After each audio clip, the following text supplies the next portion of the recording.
வணக்கம். செல்வகுமார் பேசுகிறேன். இது செல்வகுமார் வானிலை அறிக்கை. அதிகாரப்பூர்வ வானிலை அறிக்கைக்கு இந்திய வானிலை ஆராய்ச்சித்துறை அறிக்கையை பார்க்கவும். 2019 மார்ச் 1 வெள்ளிக்கிழமை இரவு 8 மணி வானிலை நிலவரம். நேற்று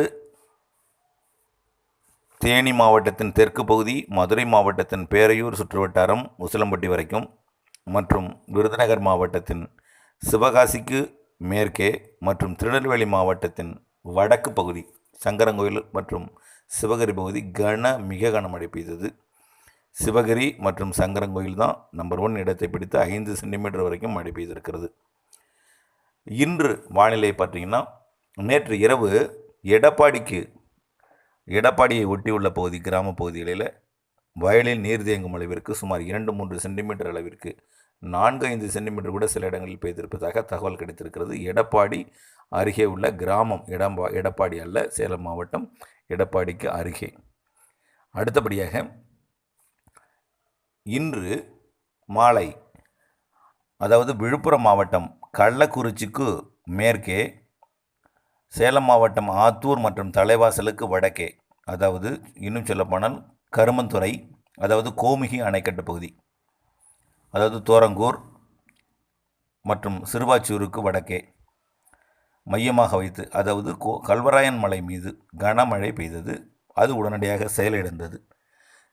அதன் பிறகு 6:30 மணி முதல் இப்பொழுது 8 மணி ஆகிறது அதுவரை கொல்லிமலையில் உருவான மிக கனமழை, நல்ல மழை பெய்து கொண்டிருக்கிறது கொல்லிமலையில். இந்த மழை வரகூர், பபித்திரம் மற்றும் திருச்சி மாவட்டம் தாத்தையங்கார்பேட்டை வரைக்கும் முன்னேறக்கூட வாய்ப்பு இருக்கிறது. ஆனால் நிச்சயமாக அந்த வரகூர், வளையப்பட்டி மற்றும் நாமக்கல் வட மேற்கு பகுதியாகிய களங்கண்ணி, சேந்தமங்கலம் போன்ற பகுதிகளுக்கும் அது முன்னேறி பெய்ய வாய்ப்பு இருக்கிறது. நாமக்கல் மாவட்டம் கொல்லிமலை தெற்கு பகுதி கனமழை பெய்ய வாய்ப்பு இருக்கிறது. நாமக்கல் வரைக்கும் முன்னேற வாய்ப்பு இருக்கிறது. நிச்சயமாக வரகூர், பவித்திரம் நல்ல மழையை கொடுக்கும். கொல்லிமலை தெற்கு பகுதி கனமழையை கொடுக்கும். மேலும் இன்று இரவு நீலகிரி மாவட்டம்,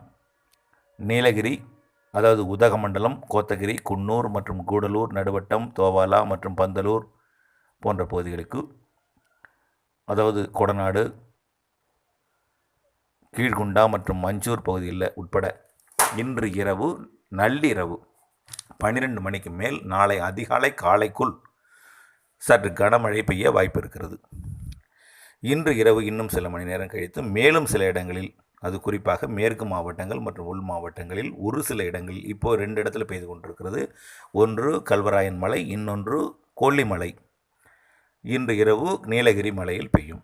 அதன் பிறகு பிற மாவட்டங்கள், அதாவது திண்டுக்கல் மாவட்டத்தின் ஒரு சில பகுதி, திண்டுக்கல் மாவட்டத்தின் செம்மம்பட்டி, அதாவது திண்டுக்கல் நிலக்கோட்டை, அதாவது திண்டுக்கல் வத்தலக்குண்டு இடையே உள்ள சின்னாம்பட்டிக்கு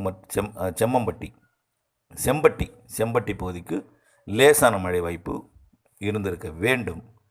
அடுத்தபடியாக பாலக்காடு கணவாய் தவிர்த்து பிற இடங்களிலே ஏதேனும் ஒரு சில இடங்களிலே இன்று இரவு மழை பெய்ய வாய்ப்பு இருக்கிறது. நாளை 2ஆம் தேதி இதை விட குறைவான பகுதிகளிலே மழை பெய்ய வாய்ப்பு இருக்கிறது. 3, 4, 5 தேதிகளிலே மழைக்கு வாய்ப்பில்லை. அதற்கு அடுத்தது 8ஆம் தேதிக்கு வாய்ப்பு இருக்கிறது. 8, 9 பரவலாக பெய்யாது. இதே போல் ஆங்காங்கே மலைப்பகுதிகளிலே ஆங்காங்கே பெய்யும். நேற்று எடப்பாடி அருகே பெய்தது போல், சங்கரன்கோயில் பெய்தது போல், அதே போல் ஆங்காங்கே பெய்யும். 8ஆம் தேதிக்கு அடுத்த மழை 13ஆம் தேதியிலிருந்து சற்று கூடுதல் வெப்பச்சலன மழைக்கு வாய்ப்பு இருக்கிறது. கண்டிப்பாக, அதாவது வெஸ்டர்ன் டிஸ்டர்பன்ஸ் வரத்து வந்து கொண்டு தான் இருக்கிறது. குளிர்காலம் நிறைவடைந்ததாக அறிவிக்கிறார்கள். ஆனால் குளிர்காலம் இன்னும் நிறைவடைந்தாலும், பகலில் வெப்பம் உயர்ந்திருந்தாலும் இரவில் பனி இருந்து கொண்டு தான் இருக்கிறது. அதாவது வெஸ்டர்ன் டிஸ்டர்பன்ஸ் வரத்து வந்து கொண்டிருக்கிறது. ஆன்டி சைக்ளோன் இருந்து கொண்டிருக்கிறது. அதாவது ஒடிசாவிலே தற்பொழுது ஆன்டி சைக்ளோன் நீடிக்கிறது.